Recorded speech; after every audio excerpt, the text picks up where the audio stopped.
अज़ीज़ तलबा अस्सलाम वालेकुम। आज हम लोग 8वीं जमात जोग्राफ़िया सबक का छठा सबक ज़मीन का मसरफ़ और इस्तेमाल इसको समझेंगे, इसको पढ़ेंगे, जो सफ़ा नंबर 35 पर है।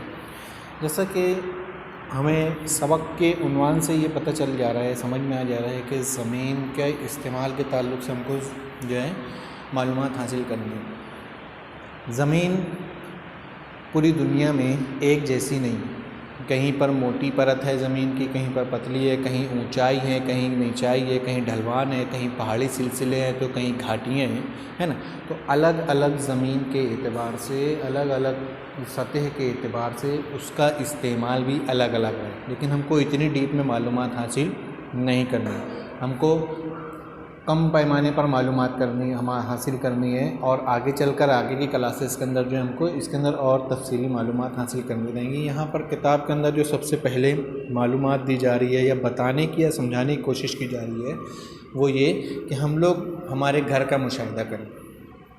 जब हम घर का मुशाहिदा करेंगे तो हम पाएंगे कि हमारे घर में सोने के लिए अलग कमरा है, खाना पकाने के लिए किचन अलग है ना। उसी तरीके से नहाने के लिए हमारा हमाम अलग है, पाखाने के लिए हमारी संडास की जगह अलग बनी हुई है, मेहमानों के उठने बैठने के लिए एक अलग से हॉल बना हुआ है।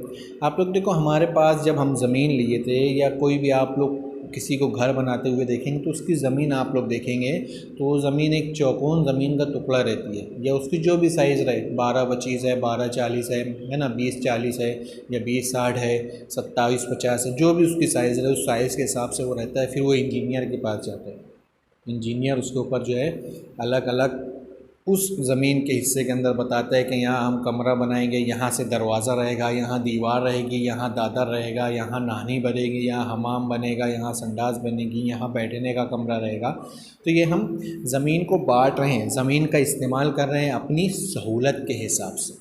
तो वही चीज़ को हमको जो है सबक के अंदर भी पढ़ना है। तो ज़मीन के मसरफ़ की किस्मों के अंदर सबसे पहली चीज़ आती है कि देही ज़मीन का इस्तेमाल। देहातों के अंदर हम लोग जाएंगे, देखेंगे तो वहाँ का जो बुनियादी पेशा है वो बुनियादी पेशा काश्तकारी है। आप लोग देखेंगे कि काश्तकार लोग जो होते हैं, किसान लोग जो होते हैं, वो अपने खेतों के अंदर किस तरीके से ज़मीन को बांटते हैं, है ना। आप लोग देखेंगे कि एक किसान की ज़मीन और दूसरे किसान की ज़मीन बाजू बाजू में है, एक के बाद एक है, लेकिन आप लोग देखो दरमियान में थोड़ी सी ऊंची जो है मिट्टी की आप लोगों को दीवार उठी हुई दिखेगी। वहाँ से जाहिर हो जाएगा कि ये अलग किसान की है और ये अलग किसान की है ना। तो सबसे पहले वहाँ पर जो है काश्तकारी की ज़मीन को बांटा जाता है देही इलाकों के अंदर, फिर उसके बाद रहने के लिए, फिर उसके बाद सड़कों के लिए, फिर उसके बाद अवामी बैतुल खेला के लिए, अवामी तहारत खाने के लिए, है ना। अलग अलग चीज़ों के ज़रिए से वहाँ पर ज़मीन को बांटा जाता है। ज़राई ज़मीन के अंदर सिर्फ जो है खेती की जाएगी। अब ऐसा नहीं है कि जो ज़मीन ज़राअत के लिए मुख्तस कर दी गई है, जो खेत बना दिया गया, अब उसके अंदर हम लोग आज खेती करें तो 4 महीने बाद फसल पककर तैयार हो जाएगी तो उसको काट कर फेंक देंगे और वहाँ पर जो है हम लोग घर बना के रहने लगे। ऐसा नहीं है, बल्कि खेत की ज़मीन जो फिक्स हो जाती है वो खेती के लिए ही रहती है। जब तक वहाँ से मुनासिब मिक़दार में खेत उगते रहेगी, फसल आती रहेगी, तब तक वो खेती के लिए ही इस्तेमाल की जाती रहेगी, है ना। तो कुछ ज़मीनें, ज़राई ज़मीनें ऐसी होती है कि उनको जो है कुछ तौर पर, आर्जी तौर पर फसल उगाने से छोड़ दिया जाता है, फसल उगाने के लिए छोड़ दिया जाता है। उस ज़मीन को जो है बेइफ्तादा ज़मीन कहते हैं, बेइफ्तादा ज़मीन कहते हैं, यानी ये थोड़े दिन के लिए खाली पड़े रहती है, बंजर रहती है, क्योंकि उसकी ज़मीन की ज़रखेज़ी कम हो जाती है। तो उसकी ज़रखेज़ी को बढ़ाने के लिए जो है किसान उसको वैसे ही खाली छोड़ देता है। उसके बाद जो ज़मीन को हम बांटेंगे वह है जंगलाती ज़मीन। जंगलाती ज़मीन में आप लोग देखेंगे तो लकड़ियाँ हैं जंगलात से हमें जो हासिल होती हैं। उसके बाद गोंद है, घास फूस है वगैरह है, और उसके बाद अलग अलग किस्म के दरख्त मिलेंगे, अलग अलग किस्म की जड़ी बूटियाँ मिलेंगी। ये हम जो है ज़मीन के ऊपर कुदरत आप लोग देखेंगे तो आप लोग जब सफ़र करेंगे, फ़र्ज़ करो आप लोग जब यहाँ से निकल कर धुलिया जाएंगे तो आप लोग रास्ते के अंदर देखेंगे कि तो जैसे जैसे आप लोग रास्ता तय करते जाएंगे वैसे वैसे आपकी सड़क के दोनों किनारे ज़मीन के मसरफ़ बदलते हुए नज़र आएँ। कहीं पर आपको खेत नज़र आएगा, कहीं पर होटल नज़र आएगी, कहीं पर गांव नज़र आएगा, तो कहीं पर पहाड़ी सिलसिला नज़र आएगा, तो कहीं पर बहुत ज़्यादा पहाड़ दरख्त नज़र आएंगे, या ना। ये ज़मीन के मसरफ़ अलग अलग हो रहे हैं। तो उसी तरीके से ज़मीन के ऊपर जंगलात उग जा रहे हैं तो वो जंगलाती ज़मीन बन जा रही है। चरागाह, जहाँ पर मवेशी चल रहे हैं, घास फूस खा रहे हैं, वो चरागाह कहलाएगी। शहरी ज़मीन का इस्तेमाल, शहरों के अंदर आप लोग देखो बड़ी बड़ी सनतें बन रही है तो सनती इलाके अलग है जिसको हम MIDC कहते हैं, शहरी इलाके अलग है ना, जहाँ पर हम आवाम रह रही है। अब उन शहरी इलाकों और उन सनती इलाकों के अंदर भी आने जाने के लिए रास्ते के लिए जगह छोड़ी जा रही है। रास्ता भी एक ज़मीनी है ना, उसका इस्तेमाल भी हम आने जाने के लिए करें तो उसको अलग छोड़ा जाए। इसी तरीके से आप लोग बड़े शहरों में जाएंगे जैसे चेन्नई, मुंबई, दिल्ली, कलकत्ता, मद्रास, तो वहाँ पर आप लोग देखे होंगे कि वहाँ पर आबादी का गुंजानपन है, आबादी बहुत ज़्यादा है और ज़मीन बहुत कम है। तो ऐसी सूरत में क्या करते हैं, एक छोटी सी ज़मीन के ऊपर खूब ऊंची बिल्डिंग बना देते हैं जिसको आप स्काई स्क्रैपर कहते हैं। आप लोग देखो बड़ी बड़ी इमारतें बनी हैं दुनिया के अंदर, आप लोग देखेंगे तो बुर्ज खलीफा दुनिया का सबसे बड़ी इमारत है जिसके अंदर 200 से ज़ायद फ्लोर हैं। जितना 200 से ज़ायद फ्लोर है, हमारी स्कूल के अंदर आप लोग देखेंगे तो 3 फ्लोर है, ground floor, first floor, second floor और थर्ड फ्लोर पर टेरेस है ना। तो जैसे जहाँ पर जिस इलाके में ज़मीन की कमी ज़्यादती होती है उस इलाके से हुकूमत परमिशन देती है कि किस तरीके से वहाँ पर घर तामीर किए जाएंगे, बिल्डिंगें तामीर की जाएंगी। हमारे मालेगांव में ज़्यादा से ज़्यादा 4 फ्लोर बनाने की परमिशन देती है हुकूमत, उससे ऊंची इमारत हम लोग बना नहीं सकते। अगर उससे ऊंची इमारत बनाएंगे तो वो जो है गैर कानूनी कहलाएगी। अब आगे बढ़ते हैं, नक़्ल हमल की सहूलियात के लिए इलाके। अब ज़मीन के अंदर से ही हम लोग जो है नक़्ल हमल की सहूलियात के लिए इलाके को अलग करें। जैसे भी मैंने बताया कि रास्ते बनाने के लिए, रोड बनाने के लिए जो मुख्तलिफ़ सवारियाँ हैं, जैसे बस है ना, ट्रक है, उसके बाद मोटर कार है, इनको चलने के लिए रास्ते की, रोड की ज़रूरत रहेगी। तो इसको बनाने के लिए हमको ज़मीन का एक टुकड़ा मुख्तस करना पड़ेगा, इसके ऊपर हम जो है सिर्फ गाड़ियाँ ही चलाएंगे जिसको हम रोड कहते हैं। इसी तरीके से रेल का रास्ता बनाने के लिए हमको पटरी बिछानी पड़ेगी तो भी ज़मीन मुख्तस करनी पड़ेगी, है ना। इसी तरीके से मोटर व्हीकल है, इसी तरीके से मेट्रो है, मोनो रेल है, इसको चलाने के लिए हमको पुल बनाने पड़ेंगे तो उसके ऊपर सिर्फ मेट्रो और मोनो रेल ही चलेगी, उसके ऊपर रेल नहीं जा सकती, उसके ऊपर ट्रक नहीं चल सकती, है ना। तो इस तरीके से हम ज़मीन को बांट हैं हमारी सहूलत के हिसाब से। इसी तरीके से आप लोग देखो सड़कों के किनारे कुछ जगह मुख्तस होती है जहाँ पर पेट्रोल पंप ही बनेगा, जहाँ पर सिर्फ जो है रेलवे स्टेशन ही रहेगा, जहाँ पर सिर्फ बस स्टेशन ही रहेगा। ये हुकूमत बांटती है और ये तमाम काम हुकूमती सतह पर अंजाम पाते हैं कि कौन सी ज़मीन का हिस्सा कौन से मसरफ़ में दिया जाएगा, कौन से मसरफ़ में इस्तेमाल किया जाएगा। हुकूमत हमको बताती है कि ये शहर है तो शहर के आसपास यहाँ बस्ती रहेगी और शहर के बाहर जो है कारोबारी इलाका रहेगा। शहर के अंदर मेन शाहराह यहाँ से गुजरेगी। आप लोग देखो हमारे यहाँ भी बहुत तेज़ी में प्लाट का काम चल रहा है। आप लोग जब भी प्लाट ख़रीदने के लिए जाएंगे या आप लोगों को प्लाट नहीं भी ख़रीदना है तो आप लोग ऐसी जगह पर जाओ जहाँ ज़मीन का कारोबार जा रहा है। आप लोग बोलेंगे कि यार ज़रा सा नक्शा बताओ, तो वो नक्शा बताएंगे तो उसके अंदर आप लोग देखेंगे कि हर प्लाट के पास जो है वो लोग 20 फुट की, 15 फुट की, 30 फुट की रोड छोड़े हुए हैं, है ना। एक हुकूमत के कायदे के हिसाब से एक गढ़ के अंदर जो है एक ओपन स्पेस रहना चाहिए, एक बागीचे की जगह रहनी चाहिए, वो छुटी हुई मिलेगी आप लोगों को, है ना।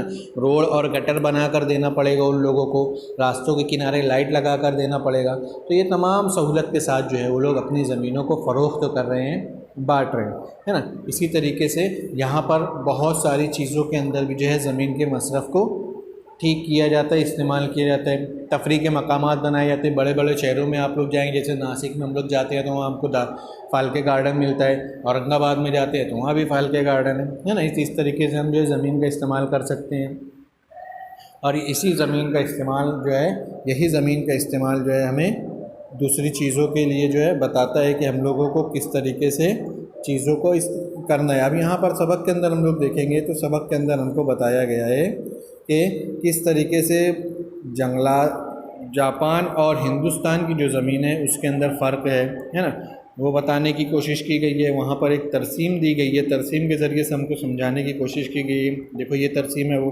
है ना। इसके अंदर बताया गया है कि जापान में ज़मीन का इस्तेमाल सन 2011 में और भारत में ज़मीन का इस्तेमाल 2011 में। अब जो पहला पीला खाना बना हुआ है उसके आगे लिखा है काबिले काश्त, यानी ऐसी ज़मीन जो किसान जो है खेती के लिए इस्तेमाल कर रहे हैं वो जापान में है 11.7%, और जबकि हिंदुस्तान में, भारत में है 52.8%। इसीलिए हमारे मुल्क को जो है ज़रई मुल्क कहा जाता है। देखो हमारी मुल्क के अंदर जितनी ज़मीन है उसकी आधे से ज़्यादा ज़मीन के ऊपर जो है हम लोग फसल उगाते हैं, है ना। उसी तरीके से लाल कलर का निशान उसके आगे लिखा है मुस्तकिल ज़ेर काश्त, ऐसा इलाका जहाँ पर हमेशा काश्तकारी की जाती रहती है, उसको कभी जो है खाली नहीं छोड़ी जाती उस ज़मीन को। तो जापान में वो 0.8% है और हमारे मुल्क के अंदर वो जो है 4.2% है। उसी तरीके से हरे बॉक्स के आगे लिखा है ज़ेर जंगलात इलाज, ज़ेर जंगलात, है ना। तो इस इलाके में देखेंगे तो इस तरीके में देखेंगे तो जापान की जो ज़मीन है 68.5 हिस्सा जो है ये जंगलात से घिरी हुई है और हमारे यहाँ 23.1। अब ब्लू कलर में मुस्तकिल चरागाह, ऐसे इलाके जहाँ पर जानवरों को चरने के लिए, जानवरों को घास फूस खाने के लिए छोड़ा जाता है, तो वो इलाका जापान में है ही नहीं। वो इलाका हमारे मुल्क हिंदुस्तान में है 3.5, है ना। उसके बाद दीगर में क्या क्या आएगा, अभी दीगर में आ जाएंगे शहर आ जाएंगे, गांव आ जाएंगे, है ना, डैम बनाने की जगह आ जाएगी, रास्ते आ जाएंगे, अलग अलग जो हमारी सहूलत के हिसाब से हम जो वो इस्तेमाल कर सकते हैं। तो जापान में वो 19% है और हमारे यहाँ पर 16.4% है। इस तरीके से जो है हम समझ सकते हैं कि जापान और हमारे मुल्क के अंदर किस तरीके से जो है फ़र्क है। अब ये जो फ़र्क है हमको नज़र आ रहा है जापान में और हमारे मुल्क के अंदर, तो ये आब व हवा को इसके ऊपर असर रखती है, ज़मीन का महल को भी असर रखता है, तमाम बहुत सारी जुग्राफियाई और साइंसी वजूहात हैं जो इसके ऊपर असर रखती हैं। अब हम देखेंगे आगे की शक्ल के अंदर कि ये है नमूना 7/12 उतारे का, यहाँ पर नीचे लिखा हुआ है देखो 7/12 की नकल, है ना। अब ये 7/12 की नकल क्या है, 7/12 की नकल ये जो होती है ये हमको तलाठी तहसीलदार के ऑफिस से मिलती है ना। कोई भी ज़मीन हो उसकी पूरी की पूरी मालूमात जो है हमको ये 7/12 के उतारे के अंदर मिल जाती है कि वो ज़मीन कितने बाय कितनी है, उसकी चौड़ाई कितनी है, उसकी लंबाई कितनी है, इससे पहले ज़मीन का मालिक कौन था, उस ज़मीन के ऊपर उस मालिक के वारिस कितने थे, है ना, वो ज़मीन किस मसरफ़ के लिए इस्तेमाल हो रही थी, खेती के लिए हो रही थी कि घर के लिए हो रही थी, ये तमाम की तमाम मालूमात जो है हमको ये 7/12 की नकल के अंदर मिल जाती है। ये 7/12 की नकल जो है, ये 7/12 की नकल जो है हमको ये बताती है कि किस तरीके से ज़मीन अपने मसरफ़ में इस्तेमाल की जा रही थी। उसके बाद ये आप लोग देख रहे हैं ये शक्ल, ये मिल्कियत का दस्तावेज़ है। अब इस मिल्कियत के दस्तावेज़ में तमाम चीज़ें आ जाएंगी कि ये इस ज़मीन का मालिक कौन है, ये रकबे का मालिक कौन है, उसका नाम लिखा रहेगा, क्या मसरफ़ के लिए इस्तेमाल होगी वो मिल जाएगा। अब ये 7/12 क्या है, ये 7/12 जो है ये हमारे मुल्क के कानून के हिसाब के अंदर जो है बताया गया है, ज़मीन के अंदर ये किस तरीके से जो है चीज़ों को, ज़मीन के काम काजों को रखा जाएगा, इसीलिए जो है इसको 7/12 कहा जाता है। 7 अलग चीज़ है, 12 अलग चीज़ है ना। गांव का जो नमूना नंबर 7 है और गांव का नमूना नंबर जो 12 जो मिलकर 7/12 की नकल तैयार होती है, इसी वजह से इसको जो हम 7/12 कहते हैं ना। महकमा महसूल यानी कि तलाठी के दफ्तर में ये रजिस्टर्ड किया जाता है। मिल्कियती हक़ जो है ज़मीन पर लिया गया कर्ज़, खेत की मुंतकली, ज़ेर काश्त फसल का इलाका वगैरह वगैरह हर तरीके का इंदराज होता है कि ज़मीन को किस तरीके से मापा जाएगा, देखा जाएगा। अब यहाँ पर एक तरसीम और दी गई है जिसके अंदर ये बताया गया है कि किस तरीके से जापान में और जो है किस तरीके से हमारे मुल्क के अंदर अलग अलग सनवात में जो है चीज़ों के अंदर आप लोग देखेंगे एक कमी ज़्यादती होती नज़र आएगी। तो यहाँ पर 1990 से लेकर 2011 तक की पूरी तफसील दी हुई है ना। अब आप लोग देखो कि इसके अंदर आप लोग देखेंगे तो बहुत कमी बेशी नज़र होती आएगी आप लोगों को। सिर्फ जो दीगर ज़मीन है उसकी जो तरसीम है उसके अंदर आप लोगों को कमी बेशी नज़र आएगी, वरना चरागाह है, गैर ज़रई ज़मीन है, जंगल है, इफ्तादा ज़मीन है, कुल ज़ेर काश्त इलाके हैं, इसके अंदर बहुत ज़्यादा आप लोगों को फ़र्क होता हुआ नज़र नहीं आएगा। अब ये जो तस्वीर है जो सैटेलाइट के ज़रिए से ली गई है ये अहम है, आप लोग इसको पर गौर करो। ये एक गांव का नक्शा है, सैटेलाइट से ली गई तस्वीर है। मोढ़ा गांव ताल्लुका हिंगाना ज़िला नागपुर के ज़मीन के इस्तेमाल की मुख्तलिफ़ सालों में ज़मीन के इस्तेमाल में होने वाले फ़र्क को यहाँ पर बगौर देखा जा सकता है। अब आप लोग देखो पहली तस्वीर में यहाँ ऊपर जो सबसे पहले है वो 2003 की। आप लोग देखें उस इलाके के अंदर आप लोगों को सफ़ेद ये जो एरिया नज़र आ रहे हैं, ये सफ़ेद एरिया बहुत कम दिखेंगे। ये देखो है ना, 2 से 3 ही है। है ना। लेकिन जब आप लोग 2010 में आएंगे तो ये भी आप लोगों को उसके बाद भी 2 से 3 दिखेगी, यानी यहाँ पर विकास यानी तरक्की बहुत कम हुई। लेकिन जब आप लोग 2017 में आएंगे तो आप लोग देखेंगे कि यहाँ पर ये जो है ये सफ़ेद हिस्से इमारतों के बनने की जो नज़र आ रहे हैं वो हमको बहुत ज़्यादा नज़र आने लगेंगे। तो 2017 में जो इस तरीके से तरक्की हुई यहाँ पर हमको समझ में आ जाएगा।